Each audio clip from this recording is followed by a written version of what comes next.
translated as Old Master, is a Chinese legendary and historical figure who is considered to be the founder of Taoism.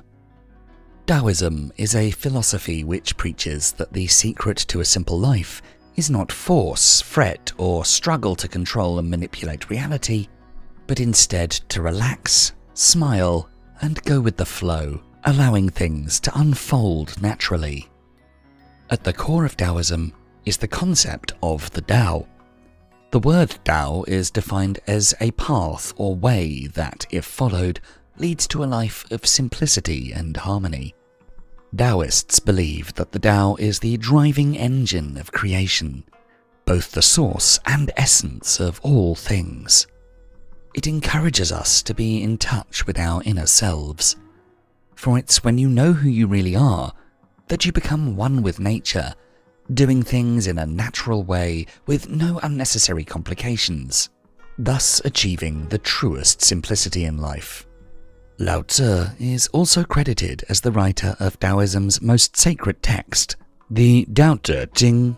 It is packed with his remarkable wisdom and messages of peace, resilience, and living cohesively that reminds us what really matters in life. He is a central figure in Chinese culture, but his words can apply to people all over the world, which is why in this video we bring you 4 ways to simplify your life from the wisdom of Lao Tzu. Number 1. Cultivate the 3 treasures of Taoism. Lao Tzu says, simplicity, patience, compassion. These 3 are your greatest treasures. Lao Tzu outlines what he calls the 3 treasures, 3 values or qualities of mind that are key to living a simple life of virtue, integrity, and living in natural harmony with the Tao. These 3 treasures are compassion, moderation, and humility. As simple as it sounds, cultivating all the 3 jewels does not come easy. The first of the 3 treasures is compassion, which also means love or kindness, and is one of the most prominent beliefs in Taoism. It is selfless love for all others, which includes giving others happiness, as well as removing their suffering. Most people have love and compassion that's very conditional in nature, and the transaction goes something like this. If you behave the way I like, I'll treat you well. If you don't, then I won't treat you well. When you put such conditions in place, you feed off judgment, greed, competition, and negative comparison. When this happens, compassion goes out the window and we become disconnected and alienated from our fellow man, which almost inevitably leads to isolation, conflict, and potential disaster.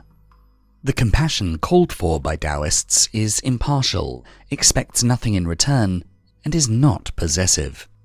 People who only have conditional love are selfish, and they tend to have frequent conflicts with others. One can practice compassion in many ways, starting from the simplest day-to-day activities. It could be as simple as remembering to smile and say hi to your colleagues after entering your workplace, or holding the door open for the person behind us, etc. Every morning thinking about how we can help the people around us, how you can practice compassion by your speech, actions, and thoughts without any exceptions. If we're more compassionate, we find more happiness and less conflict in life. The second jewel of Taoism is moderation. Taoism believes that everything in life is connected, and thus allowing ourselves to focus on our fear and greed causes imbalance and will adversely affect our deepest selves and everyone around us. When we want something expensive, we tend to get stressed and work harder than we normally do to attain it. After we attain that thing, we then need to work even harder to maintain it or the lifestyle it allows. And then we become stressed about losing that too. On the other hand, adopting a moderate lifestyle breeds simplicity. Simplicity is all about knowing exactly what you want, and critically, what you don't want. When we live in moderation, when we recognize our needs are few, we can relax and be present. The best way to practice a moderate lifestyle is by being more mindful of how much we spend and how many resources we use. Once we have an estimate, we can then find ways to be more frugal. It could mean doing the simplest things, like not wasting your food, or not throwing away unused clothes, but instead donating or recycling them. By not leaving the tap running while brushing your teeth, or cleaning your car with a bucket of hot soapy water instead of driving to the car wash. People who live in moderation tend to use little for themselves, but are happy to spend lots on others. Humility is the third jewel of Taoism. In Chinese, this jewel of humility is translated as "dare not be first." Not concerning oneself with being the first to do something is the Taoist way to avoid premature death. Competing will not only shorten your life, but often requires too much risk and energy, which will only increase unrelenting stubbornness, which in turn can create conflict and even ruin relationships.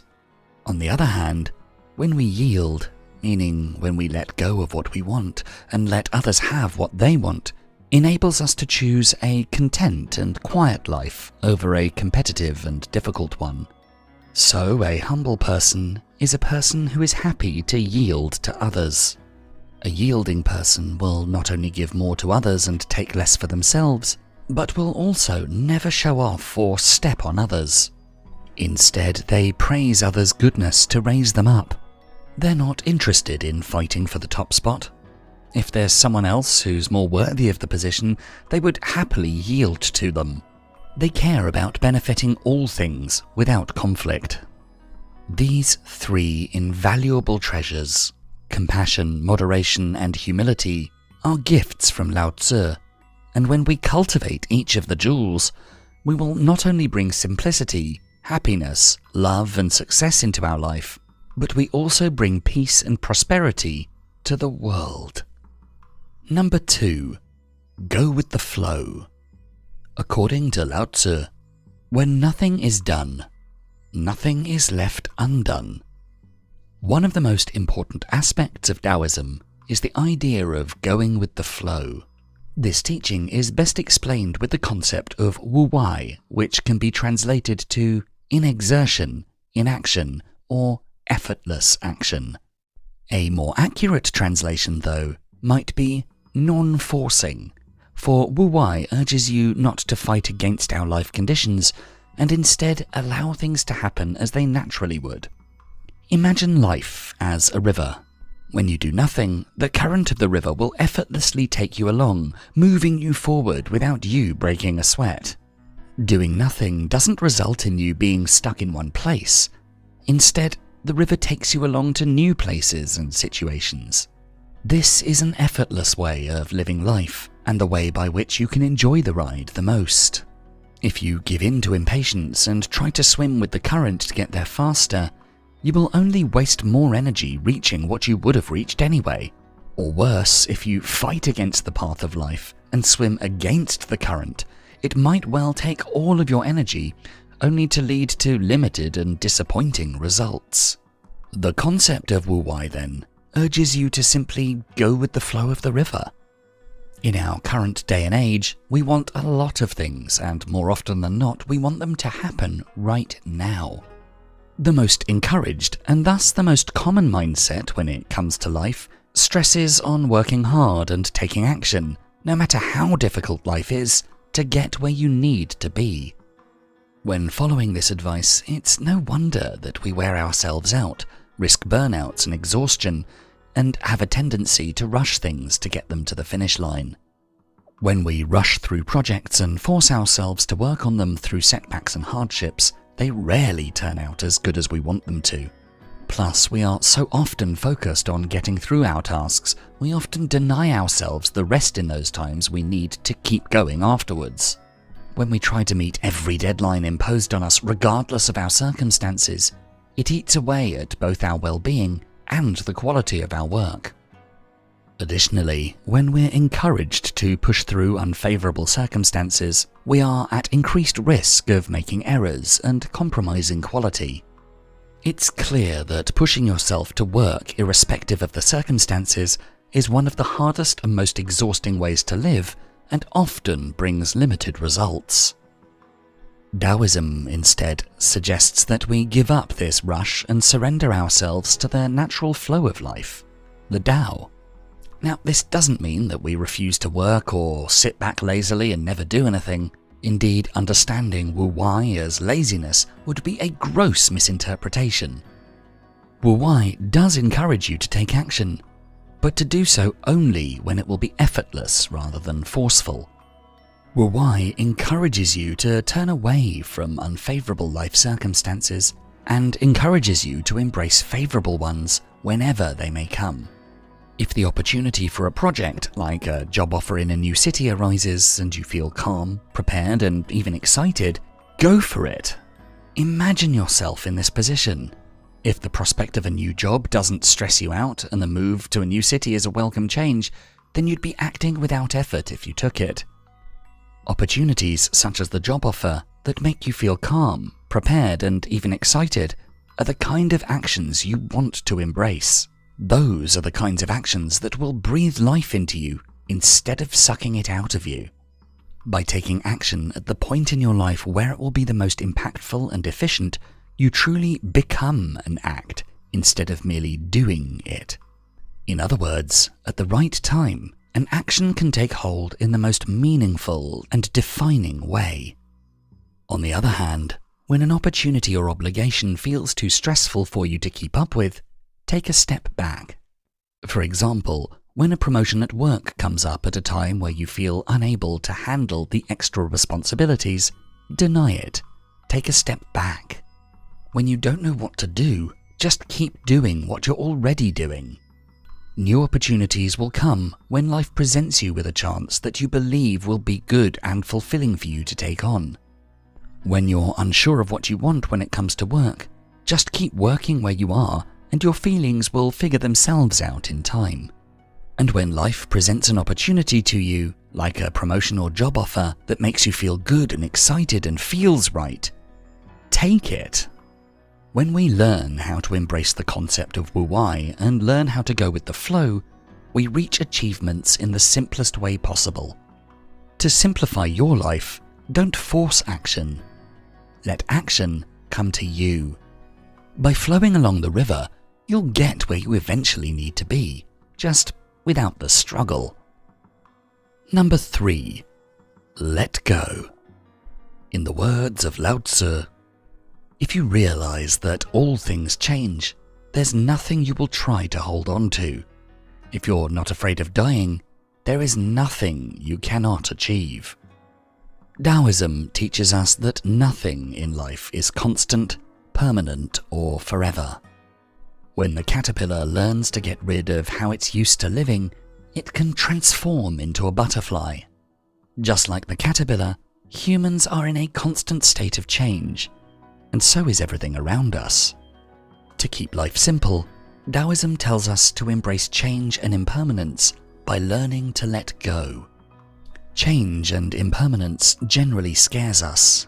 We spend most of our time trying to avoid having to face change, and we tend to want the things we enjoy to last as long as possible. When life then inevitably doesn't work out the way we want it to, we feel powerless. In order to ignore this feeling, we tend to focus only on what we think we can control. This often results in clinging on to those things that we pretend to control, like a job that's making you miserable, or holding on to a fading relationship, and so on. We're incredibly attached to life and its temporary circumstances, to the point where we don't even acknowledge the fact that anything could be different in the future. This attachment results in a lot more difficulty and pain in life, for when the inevitable change or even end of something does come, we are entirely unprepared to deal with it. For example, imagine you're in an unhealthy relationship. You fully realize that you don't enjoy living and spending time together any longer, but you've been together for so long, you barely know how to be alone. The possibility of having to find a new place to live and figuring out how to manage by yourself is daunting enough for you to try and deny your feelings instead. You look for any sign that love is still there and refuse to let go of a relationship that you know in truth is already long over. Thus, when the time inevitably comes when your partner ends up breaking up with you first, you'll feel more unprepared than ever. Because of the fact that we're afraid of change despite its inevitability, we tend to deny it instead of embrace it. And when the change comes, it leaves us feeling caught off guard, distressed, and sometimes even hopeless. Not only that, those negative feelings often distract us from any new opportunities that might arise. But change needn't feel like a punishment. Instead, letting go and embracing the change might be the answer to many of our problems and leave us freer than we ever could imagine. Every change or end comes with a new beginning. Those who haven't mastered the art of letting go tend to be preoccupied with the doors that have already closed, trying to pry them open again, to walk back through them, and getting nowhere as a result. This refusal to let things go and move on is like swimming against the current of a river instead of accepting where it will take us. To let go, on the other hand, is going with the flow. It means to be able to accept the closing of doors and look forward to new, open ones. Like how after a relationship is over, you can look forward to having more spare time, more individuality, a newfound focus on personal life goals, and eventually the possibility of a new, better relationship. Letting go means to embrace the freedom that changes and ends might bring you, and to look for new opportunities whenever you can. Letting go is the gateway to living our most harmonious and simplest life possible. To live our life in the easiest, happiest, and most free way we can, we have to acknowledge that change and death are the only constants in life. We need to avoid forming unhealthy attachments to our desires and learn how to appreciate what we have in our present moment without clinging onto the idea that it's going to be there forever. Number 4. Find your balance. In our final quote from Lao Tzu for this video, he says, Tao engenders one. One engenders two. Two engenders three. Three engenders all things. All things carry the yin while embracing the yang. Neutralizing energy brings them into harmony. One of the most important concepts within Taoism is the concept of yin and yang. Yin and yang stand for two opposing forces. Yin represents a negative or passive force, also seen as the feminine force, and yang represents a positive, active force, also seen as the masculine force. The symbol of yin and yang represents yin as a dark or black droplet and yang as a white droplet. Together, they make the circle perfectly whole. Their balance, as seen in the symbol, is perfectly harmonious, with just as much yin as there is yang. Neither one is superior to the other. These forces can be found everywhere and in everything, as everything in nature tends to be a bit of both in order to thrive. Think of day and night, wet and dry, cold and warm, dead and alive, etc. All things need their opposite in order to exist, and all things have aspects of both yin and yang, with nothing being inherently one or the other. Yin and yang changes with time. As one of the forces increases, the other decreases, and vice versa. As nature is a constant balance of opposites, so are you. Sometimes we use one side of our personality to excess at the expense of the other. This makes life unnecessarily hard and tiresome. The easiest lives consist of balance and harmony. We are used to perceiving opposites as one being good and the other being bad, such as preferring light over dark or active over passive. As a result of this view, we tend to try to lean towards one side, completely dismissing the other. Someone who is very passive and never dares to act may get stuck in unfavorable situations, while someone who's very active may rush into equally unfavorable situations. Both need to lean into their opposite side more in order to reach a harmonious balance. We have to realize that neither force of an opposition is inherently worse than the other, and we need to learn to embrace both, For example, someone who's too kind may get taken advantage of and needs to learn how to become more assertive. However, someone who's too aggressive will put people off, leading to the same result. Just as light shines brightest after darkness, so can your best traits only excel if you're also able to display the opposite when the right situation calls for it. And thus, yin and yang represents finding a balance within yourself that grants you the best of both worlds. Finding balance goes for more than just character traits. You can't live a physically active lifestyle without taking enough rest. Everything in your body is interdependent. When your mind is being uncared for, it performs badly, and in turn, so will your body and vice versa. Thus, a healthy mindset is as important for your physical health as a good diet, and the same can be said in reverse for your mental health. Finding balance means examining your physical health when you're currently focused on improving your mental health, and vice versa. In order to live a simple and happy life, let your yin and yang truly complement each other. Be in complete harmony with yourself and the world.